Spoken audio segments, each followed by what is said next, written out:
Hello, this is Brother Ron. Today's letter comes to us from MB, who writes, Dear Brother Ron, would you participate in a book burning dictated by your church? If so, would you read each one first, or would you trust your fellow man to decide for you? Well, dear MB, we're told by the churches that God gave us free will to choose how we live our life. The Declaration of Independence says that all men have the right to life, liberty, and the pursuit of happiness.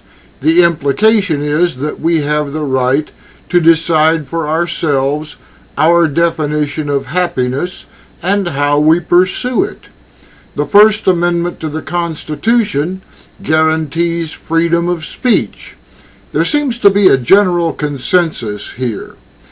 I am personally opposed to any group who thinks they have the right to make decisions for me that God and the government think that I'm smart enough to make for myself.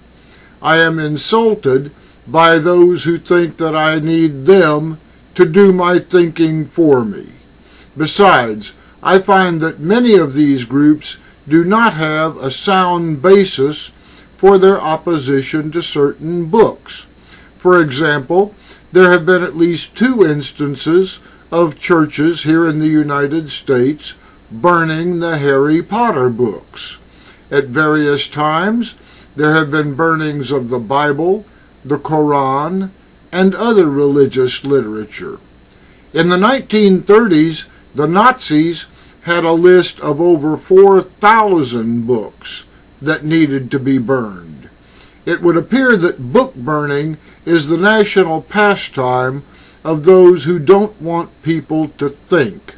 Thinking is only dangerous if you believe that intelligent thought will lead people to reject the lies you are trying to feed them. Now, personally, I have read Mein Kampf by Adolf Hitler.